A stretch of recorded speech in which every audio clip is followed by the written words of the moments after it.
하나님의 말씀 창세기 32장 22절.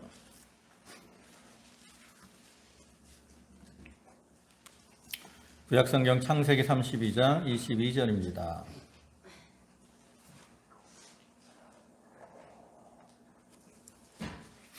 (22절부터) 끝에 32절까지 말씀입니다. 봉독하겠습니다. 밤에 일어나 두 아내와 두 여종과 11 아들을 인도하여 야복나루를 건널세 그들을 인도하여 시내를 건너가게 하며 그의 소유도 건너가게 하고 야곱은 홀로 남았더니 어떤 사람이 날이 새도록 야곱과 씨름하다가 야곱이 자기가 야곱을 이기지 못함을 보고 그가 야곱의 허벅지 관절을 치매 야곱의 허벅지 관절이 그 사람과 씨름할 때에 어긋났더라. 그가 이르되 날이 새려하니 나로 가게 하라. 야곱이 이르되 당신이 내게 축복하지 아니하면 가게 하지 아니하겠나이다. 그 사람이 그에게 이르되 내 이름이 무엇이냐? 그가 이르되 야곱이니이다. 그가 이르되 내 이름을 다시는 야곱이라 부를 것이 아니요 이스라엘이라 부를 것이니 이는 내가 하나님과 및 사람들과 겨루어 이겼음이니라. 야곱이 청하여 이르되 당신의 이름을 알려주소서. 그 사람이 이르되 어찌하여 내 이름을 묻느냐 하고 거기서 야곱에게 축복한지라. 그러므로 야곱이 그곳 이름을 브니엘이라 하였으니 그가 이르기를 내가 하나님과 대면하여 보았으나 내 생명이 보존되었다 함이더라. 그가 브니엘을 지날 때에 해가 돋았고 그의 허벅다리로 말미암아 절었더라. 그 사람이 야곱의 허벅지 관절이 있는 둔부의 힘줄을 쳤으므로 이스라엘 사람들이 지금까지 허벅지 관절에 있는 둔부의 힘줄을 먹지 아니하더라. 아멘. 할렐루야. 네, 지난 한 주간도 주님의 은혜 가운데 평안하셨습니까? 오늘 이 시간에도 하나님께 예배하는 모든 성도들 위해 하나님의 은혜와 축복이 함께 하시기를 주님의 이름으로 축원합니다. 네, 오늘은 창세기 32장 22절부터 32절까지의 말씀을 보셨는데 이 말씀을 통해서 지난주에 이어서 야곱의 생애 전환기라는 제목으로 함께 은혜를 나누고자 합니다. 지난주에도 말씀을 드렸듯이 야곱 이 사람은 참 파란만장한 삶을 살아갔는데 그의 삶 속에서는 이와 같이 전환점이 되는 그러한 세 가지의 중요한 사건이 있다 그랬어요. 그래서 지난주에는 그 첫 번째 사건으로서 그 창세기 28장에 나오는 베델의 사건에 대해서 살펴봤습니다. 그래서 야곱이 형을 속이고 또 아버지를 속이고 형이 받을 축복을 대신 받음으로 이제 형의 손을 피해서 하란으로 도망가는 이러한 신세가 되었는데 그때 야곱의 신세는 참으로 처량하고 쓸쓸하고 또 갈 바를 알지 못하는 그러한 상황이었어요. 그러나 그 베델에서 야곱이 이제 하나님을 만나고 또 하나님이 주시는 언약을 받음으로 인해서 그의 삶은 변화가 되었다라고 말씀을 드렸습니다. 그리고 이제 오늘 본문의 말씀은 야곱의 그 삶 속에서 그 전환점이 되는 두 번째 사건으로서 야복강에서의 사건을 기록하고 있는 말씀입니다. 그러니까 이 말씀은 이제 야곱이 형의 손길을 피해서 외삼촌이 있는 하란의 밧단 아람으로 갔다가 거기서 이제 20년 연연을 구하고 이제 하나님께서 야곱에게 너는 이제 가나안 땅으로 돌아가라 명령하셨기 때문에 그 명령을 따라 아버지가 사는 이 가나안 땅으로 돌아오는데 그 과정에 있었던 한 가지 사건을 기록하고 있는 거죠. 그래서 이 사건은 야곱의 삶에 있어서 또 다른 전환점이 되는 사건이라고 할 수 있는데 우리는 이 본문에 나타난 말씀들을 통해서 우리의 삶을 변화시키는 기도의 능력을 깨닫게 됩니다. 참으로 야곱은 하나님의 명령을 따라 이제 가나안 땅으로 돌아오고 있지만 형이 이 많은 사람들을 거느리고 자기에게로 나오고 있다는 이러한 말을 들음으로 인해서 참 두려움과 근심에 빠지게 되었어요.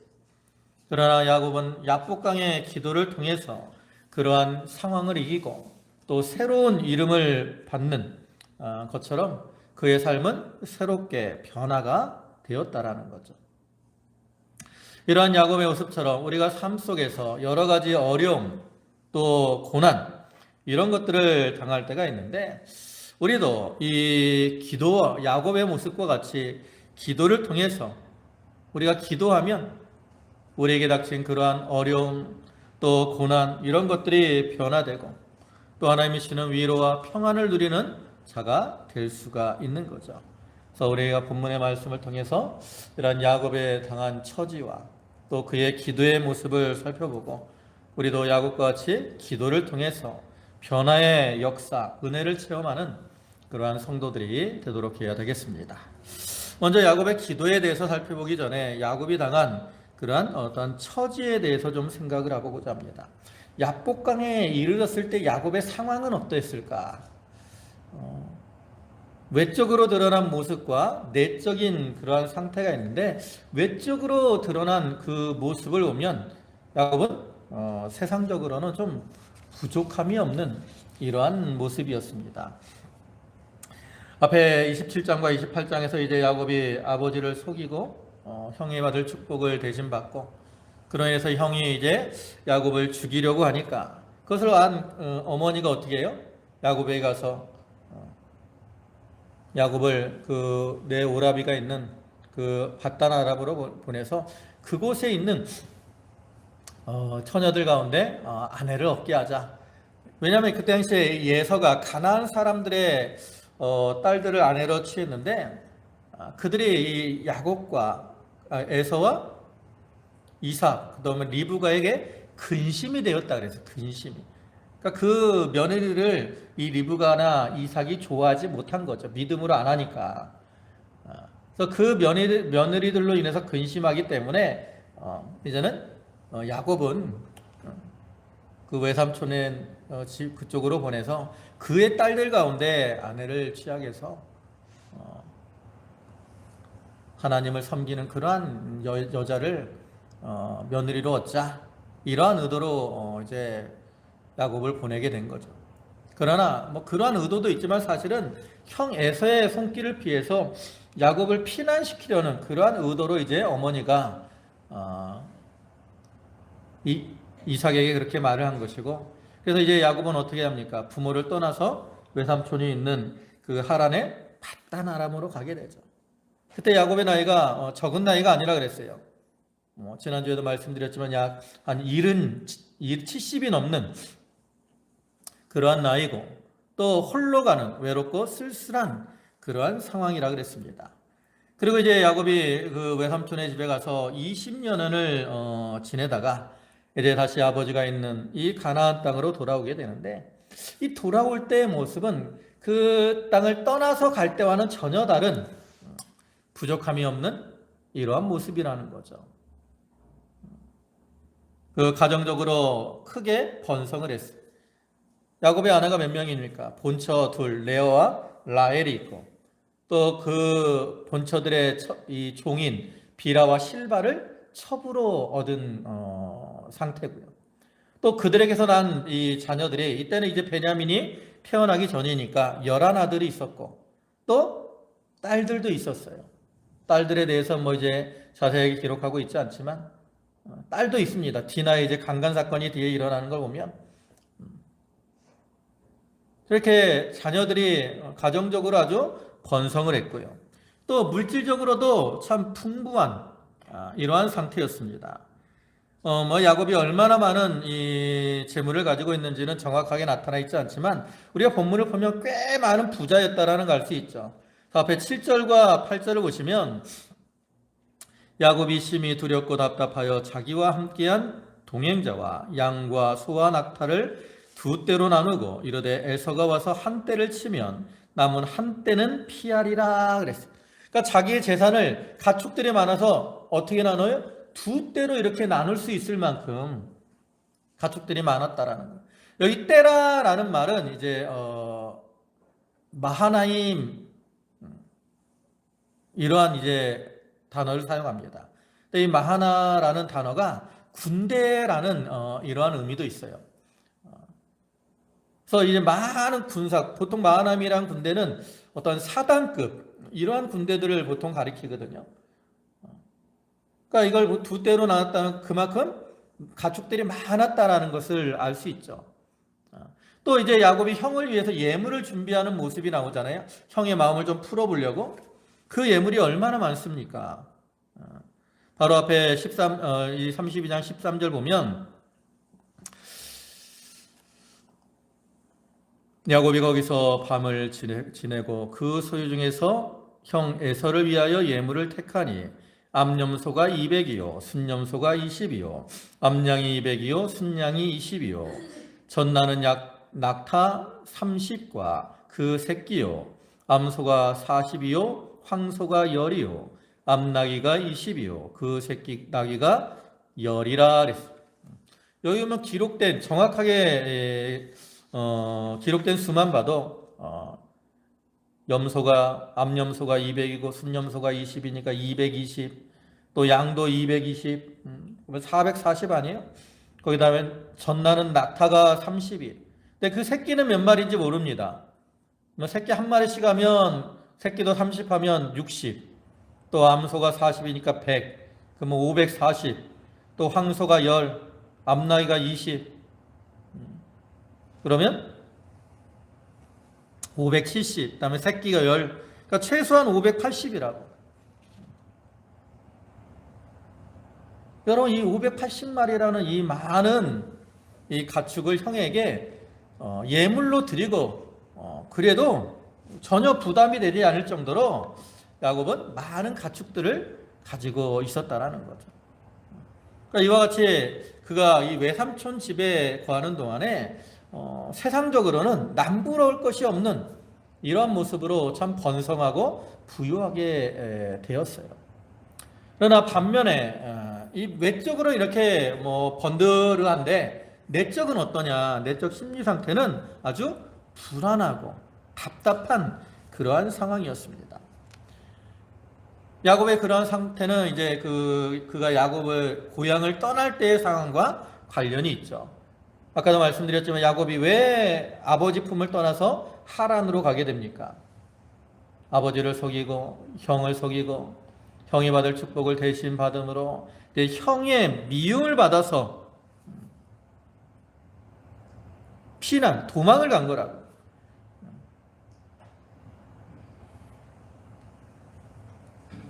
형이 이 야곱을 죽이려고 했어요. 심지어는 죽이려고. 그리고 이제 20년이라는 이러한 시간이 지나서 하나님의 명령을 따라서 이제 야곱이 돌아오고 있는데 형의 마음의 상태에 대해서는 야곱이 전혀 알지 못하고 있습니다. 근데 그러한 상황에서 앞에 6절을 보시면 사자들이 야곱에게 돌아와 이르되 우리가 주인의 형 에서에게 이른즉 그가 400명을 거느리고 주인을 만나러 오더이다. 형 에서가 400명이라는 많은 무리를 거느리고 이제 야곱에게 나오고 있어요. 그래서 그러한 이제 보고를 받은 야곱의 마음의 상태가 어떻게 됐어요? 심히 답답하고 두려운 그러한 상황에 빠지게 됐다라는 거죠. 그래서 그는 이제 형이 우리를 공격하면 어떻게 하나 이러한 마음에 두 때로 나눠서 한 때를 치면 다른 한 때는 피해서 생명을 보존하려고 이렇게 두 때로 나누게 되었던 거죠. 그래서 우리는 이러한 모습에서 세상 사람들에게 참으로 중요한 것이 무엇인가? 이것을 좀 우리가 생각해 볼 수 있습니다.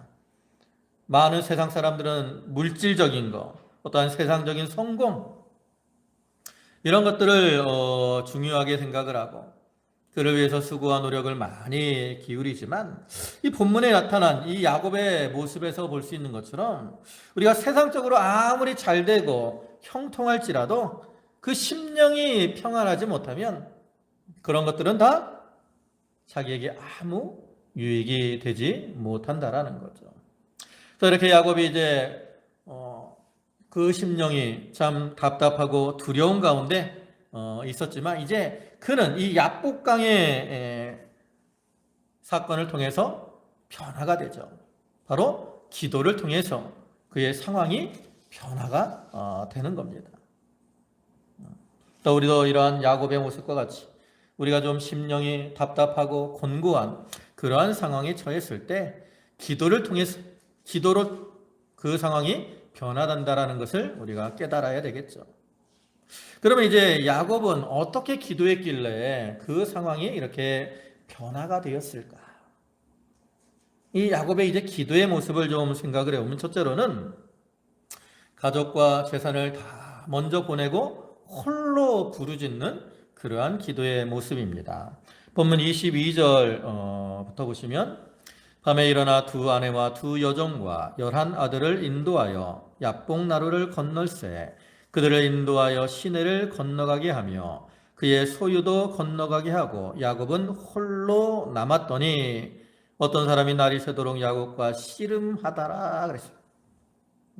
이렇게 야곱은 야복강가에 이랬을 때 자기의 가족들 소유 다 보내고 홀로 남아서 이제 밤이 새도록 기도를 합니다.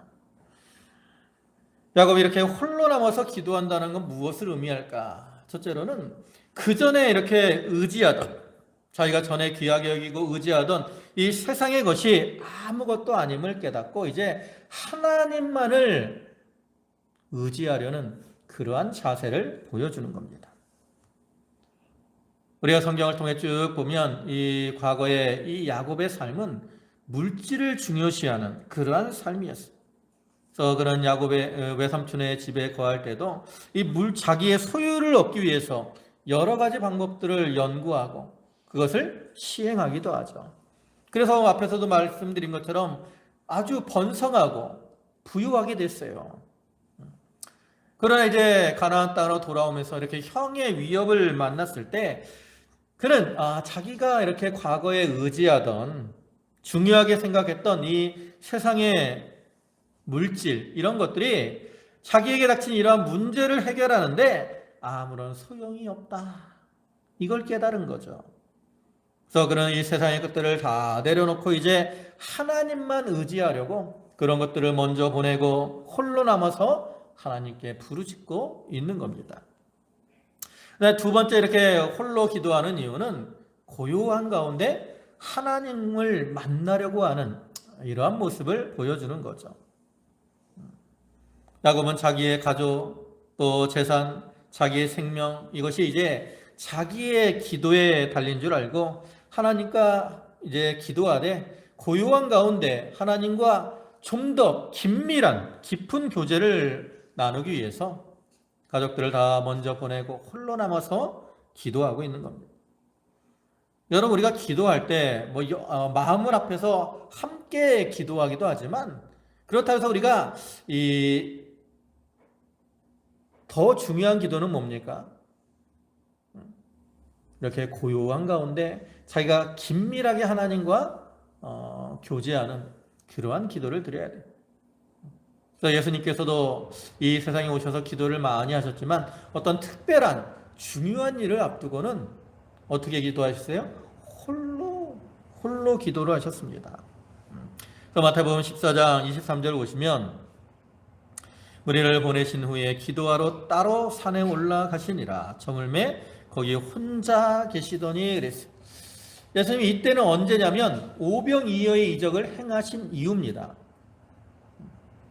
예수님께서 오병이어 이적을 행하니까 사람들이 어떻게 하려고 그랬죠? 예수님을 억지로 왕을 삼으려고 했어요. 억지로. 예수님만 있으면 먹을 것이 걱정이 없는 거야. 이분이 왕이 되면 우리가 먹을 거 걱정 없이 살겠구나 그래가지고 예수님을 억지로 왕을 삼으려고 한 거죠.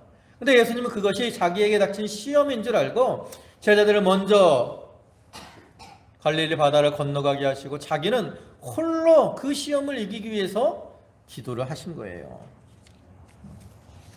또 누가복음 6장에도 보면 12절에 이때 예수께서 기도하시러 산으로 가사 밤이 새도록 하나님께 기도하시고 밝음에 그 제자들을 부르사 그 중에서 12를 택하여 사도라 칭하셨으니 그랬어요.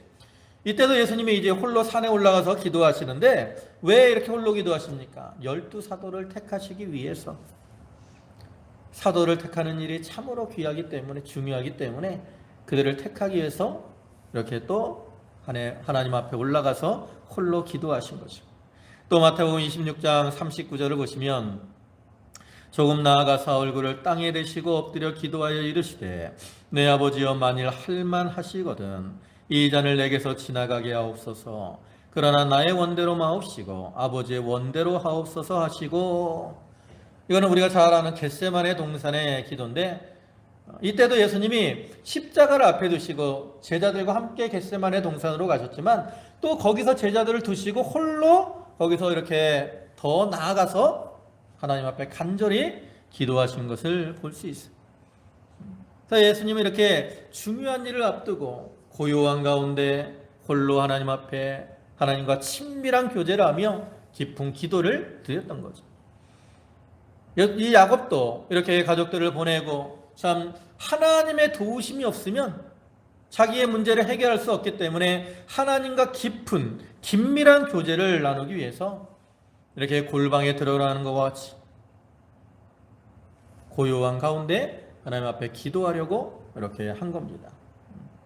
그래서 이러한 기도의 모습이고요. 그 다음에 두 번째 야곱의 기도의 모습은 야곱에서 이제 이스라엘로 변화되는 기도입니다.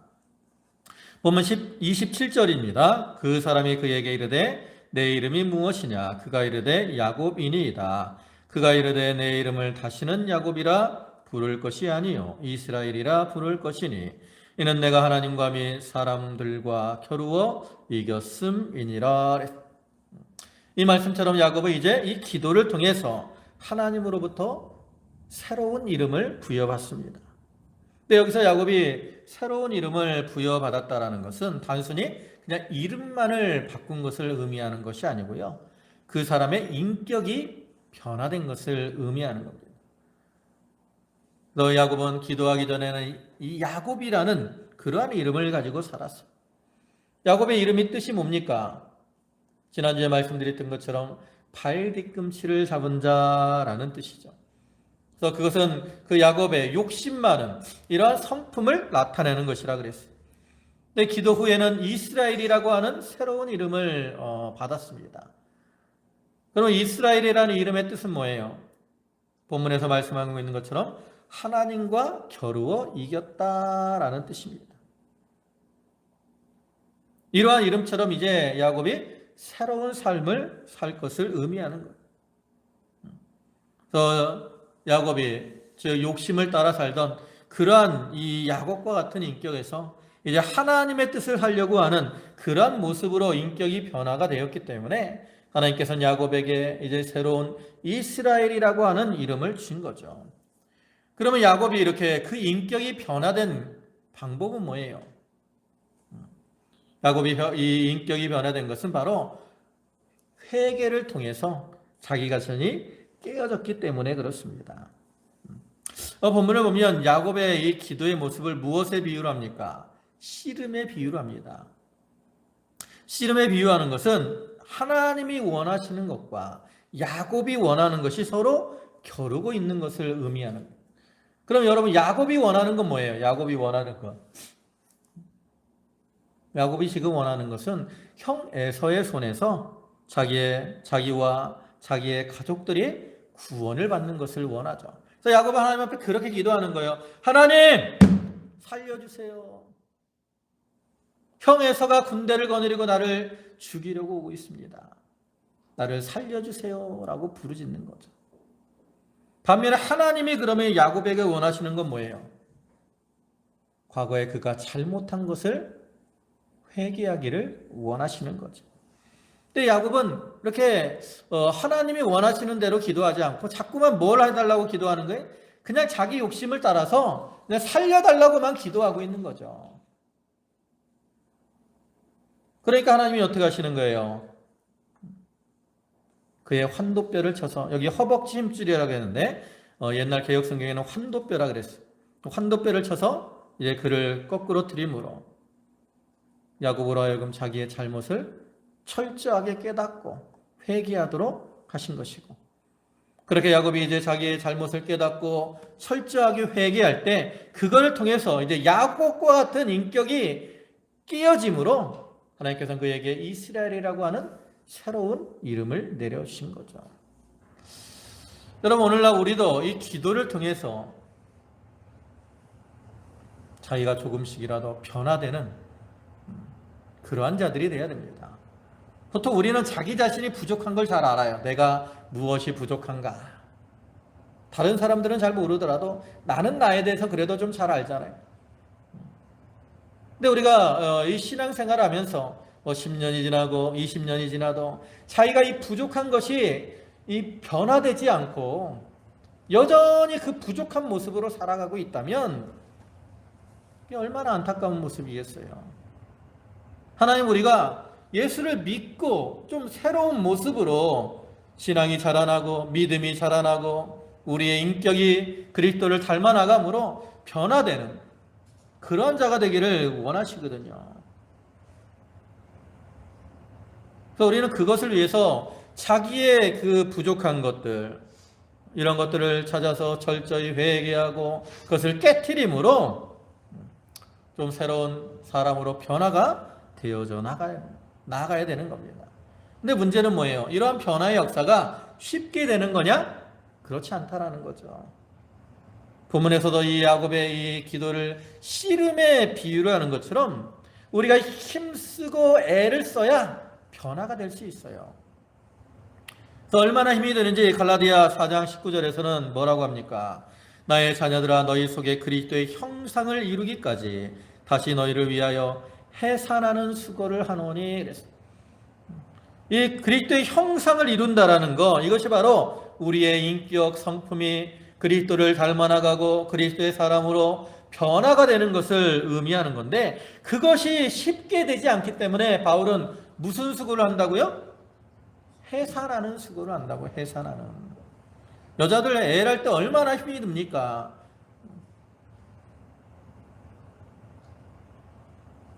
그러한 수고가 있어야 변화의 역사를 체험할 수 있는 거죠. 그래서 우리도 기도할 때 이렇게 좀 힘써 기도해야 됩니다.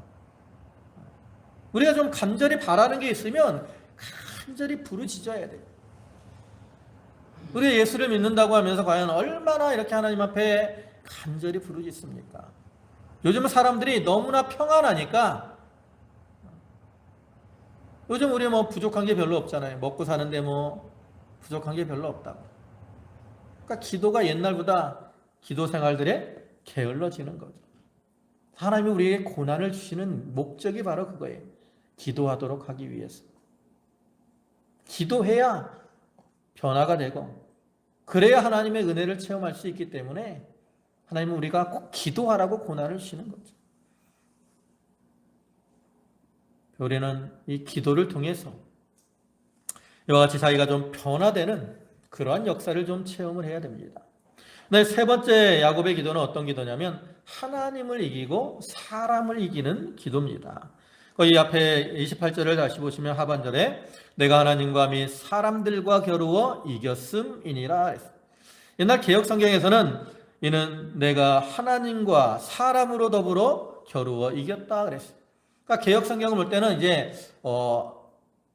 사람이 하나님과 겨뤄서 이겼다라는 이러한 의미로 해석을 할 수 있는데, 이제 이 개역 오늘 우리 새로운 성경을 보면 하나님과 겨뤄서 이기고 사람과 겨뤄서 이겼다라는 의미로 해석을 할 수 있어요. 그러면 이제 야곱이 하나님과 겨루어 이겼다라는 의미는 뭡니까? 이것은 하나님의 뜻대로 회개함으로 이렇게 새로운 사람으로 변화가 된 거, 이것을 가리킵니다. 여러분, 우리가 어떻게 하나님을 이기겠습니까? 우리가 하나님을 이기는 방법이 한 가지 있어요. 그건 뭐냐면 바로 하나님의 뜻대로 행함으로 하나님의 뜻을 이루어 드리는 겁니다. 앞에서도 말씀드렸지만 하나님이 야곱이 기도할 때 하나님이 야곱에게 원하시는 게 뭐라 그랬어요? 회개하는 거라 그랬잖아요. 회개하는 거. 근데 야곱은 회개하지 않고 자기 고집대로 그냥 살려만 달라고 부르짖고 있었어요. 그대로 내버려두면 실패하게 된다라는 거죠. 근데 하나님은 야곱을 통해서 하나님의 구원의 역사를 이루어나가기 때문에 실패하게 내버려둘 수가 없으니까 어떻게 해요? 이제 야곱의 환도뼈를 쳐서 거꾸로 들이므로 그를 통해서 이제 야곱이 하나님의 뜻대로 회개하게 만드신 거죠. 이렇게 하나님이 야곱을 거꾸로 틀었기 때문에 이제 하나님이 야곱을 이기신 겁니다. 근데 이거는 하나님이 야곱을 이기신 것뿐만 아니라 하나님의 뜻대로 야곱이 회개하고 변화가 되었기 때문에 이것은 또한 야곱 자신도 이기게 된 거죠. 그렇기 때문에 이 기도를 하나님을 이겼다라고 표현하는 거예요. 근데 또 사람으로 겨루어 이겼다라고 표현하는데 이건 무엇을 의미하느냐? 이거는 이제 에서의 마음이 야곱의 기도를 통해서 변화된 것을 가리키는 겁니다. 여러분 아까도 얘기했지만 이 야곱이 온다는 소식을 들었을 때 에서가 어떻게 하죠? 400명을 거느리고 그를 마중 나갑니다. 그러면 이제 이 에서가 이렇게 많은 사람들을 거느리고 야곱에 갈 때 야곱의 그 에서의 마음은 어떤 마음일까? 좋은 마음으로 갈 것 같아요? 아니면 좀 미워하는, 저놈 잘 됐다, 이제 기회가 왔구나, 이런 마음으로 갈 것 같아요. 뭐 결과적으로 이제 나중에는 이제 에서가 야곱을 잘 맞아주지만 처음에 에서가 야곱을 맞으러 갈 때는 좀 어떤 보복을 하거나 복수를 하거나 또 아니면 죽이지는 않더라도 좀 야곱을 위협하려는 그런 의도로 간 것 같아요. 왜냐하면 뭐 만약에 좋은 의도로 갔다면 이렇게 400명이나 되는 많은 사람들을 데리고 갈 필요가 없다라는 거죠. 먼저 뭐 사자들을 보내서 야곱의 마음을 위로해 주거나 아니면 뭐 적당한 무리만 데리고 갔어도 되는데 400명이나 이렇게 거느리고 가는 걸 보면 좀 야곱을 위협하고자 하는 그러한 의도가 있다라고 생각을 할 수 있어요. 그런데 실제로 야곱과 이제 에서가 만났을 때는 어떻습니까? 뒤에 이제 33장 3절과 4절을 보면 자기는 그들 앞에서 나아가되 몸을 7번 땅에 굽히며 그의 형 에서에게 가까이 가니 에서가 달려와서 그를 맞이하여 안고 목을 어긋맞기어 그와 입맞추고 서로 우니라. 어떤 모습으로 맞아주고 있어요? 아주 사랑으로 기쁨으로 맞아주고 있다라는 거죠. 그뿐 아니라 뒤에 또 33장 12절에서는 에서가 이르되 우리가 떠나자 내가 너와 동행하리라. 옛날 개역성경에는 앞잡이가 되리라 그랬죠. 함께하면서 인도하고 보호해 줄 것을 가리키는 건데 처음에 그 에서의 모습과 달리 이렇게 에서가 야곱을 맞을 때 이렇게 선대하는 이유는 뭘까? 야곱이 기도를 통해서 깨어졌기 때문에 하나님께서 에서의 마음을 변화시켜 주신 거죠. 그러므로 이제 야곱이 에서를 이기게 된 거예요. 여러분 우리가 사람을 이기는 것은 뭐 마주 대하고 분을 내고 싸운다고 해서 이기는 게 아닙니다. 야고보 1장 19절 보면 내 사랑하는 형제들아 너희가 알지니 사람마다 듣기는 속히 하고 말하기는 더디하며 성내기도 더디하라. 사람의 성내는 것이 하나님의 의를 이루지 못함이라 그랬어요. 우리가 분을 내고 싸우는 거 하나님의 의를 이루는 게 아닙니다. 그럼 우리가 어떻게 해야 사람을 이길 수 있습니까? 야곱이 자기가 기도를 통해서 회개하고 깨어짐으로 하나님의 뜻을 이루었을 때 하나님께서 에서의 마음을 변화시켜서 이기게 하신 것처럼 오늘날 우리가 하나님의 뜻대로 자기가 자기의 죄를 찾아서 회개하고 변화되어 나아가면 그 가운데 하나님의 역사가 나타나게 되고 그를 통해서 사람들도 이기게 되는 거죠. 그러니까 우리는 내 힘으로 해서 이기려고 하지 말고 하나님 앞에서 자기가 먼저 변화가 되어야 됩니다. 그 다음에 마지막으로 이 야곱의 기도는 어떤 기도냐면 고난에 감사하는 그러한 기도라고 할 수 있습니다. 본문 31절입니다. 그가 분이엘을 지날 때 해가 돋았고 그의 허벅다리로 말미암아 절었더라. 그 사람이 야곱의 허벅지 관절에 있는 둔부의 힘줄을 쳤으므로 이스라엘 사람들이 지금까지 허벅지 관절에 있는 둔부의 힘줄을 먹지 아니하더라. 이 모습처럼 야곱이 이제 기도하는 중에 환도뼈가 위골되는 그러한 고난을 당했고 그로 인해서 다리를 절게 됩니다. 이러한 모습은 이제 이 야곱이 얼마나 간절하게 기도를 했는가를 보여주는 건데, 야곱은 이렇게 기도하는 중에 환도뼈가 위골되는 그러한 고난을 당했지만 그로 인해서 하나님 앞에 원망하거나 불평하지 않고 오히려 하나님 앞에 감사를 드렸다라는 거죠. 물론 이 성경에 감사했다라는 표현은 없어요. 그러나 그가 이제 후손들에게 이스라엘 자손들이 지금까지 허벅지 관절에 있는 둔부의 힘줄을 먹지 않았다, 이 말은 야곱이 후손들에게 하나님께서 나에게 이러한 은혜를 주셨다, 나에게 이렇게 나를 치시고 그를 통해서 이러한 은혜를 주셨다라고 감사하면서 전했기 때문에 자손들이 그것을 기념해서 이 허벅지 관절에 있는 그 둔부의 힘줄을 먹지 않은 거죠. 그래서 이와 같이 야곱은 고난을 당하더라도 감사함으로 그런 하나님의 은혜를 덧입게 된 겁니다. 이제 말씀을 마무리하겠습니다. 우리가 이 시간에는 그 야곱의 생애 전환점이 되는 두 번째 사건, 즉 야복강의 기도에 대해서 좀 살펴봤습니다.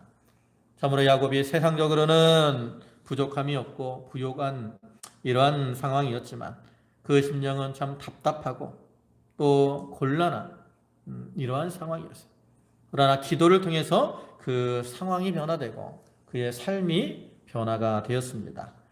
이러한 야곱의 기도는 세상의 것을 의지하지 않고 하나님만 의지하는 기도였고, 또 철저한 회개를 통해서 야곱에서 이스라엘로 변화되는 그러한 기도였고, 하나님의 뜻대로 회개함으로 하나님을 이기고 사람을 이기는 그러한 기도였으며, 고난 중에도 감사하는 이러한 기도였습니다. 그래서 야곱이 이처럼 기도를 통해서 자기 앞에 문제를 해결받고 그의 삶이 변화된 것처럼 오늘날 우리들도 기도를 통해서 우리의 삶이 변화되고 어려움이 이기게 될 것입니다. 사랑하는 성도 여러분, 혹시 여러분 앞에 여러 가지 답답하고 어려움이 놓여 있습니까? 야곱과 같이 하나님 앞에 간절히 기도함으로 그러한 상황이 변화가 될 줄로 믿습니다. 이러한 변화와 승리의 기쁨이 모든 성도와 함께 하시기를 주님의 이름으로 축원합니다. 기도하시겠습니다.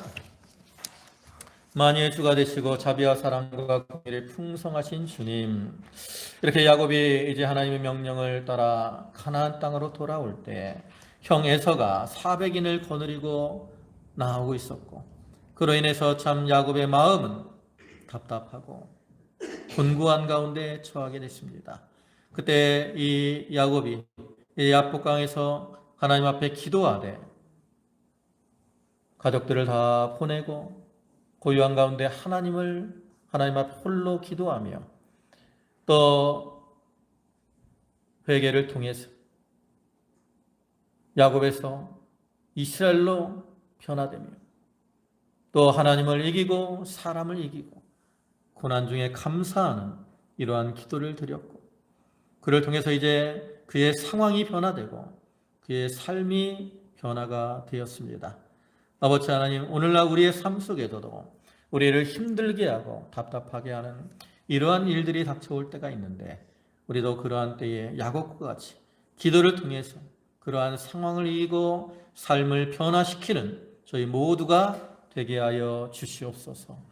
오늘도 귀한 주의를 허락하시고 저희를 불러주신 주님 감사를 드립니다. 저희 성도들 감사함으로 주님께 예물을 드렸사오니 그 바치는 손길과 심령을 기억하여 주시고 한량없는 은혜와 은총으로 충만케 채워 주시옵소서. 감사를 드리오며 예수님의 이름으로 기도 올리옵나이다. 아멘.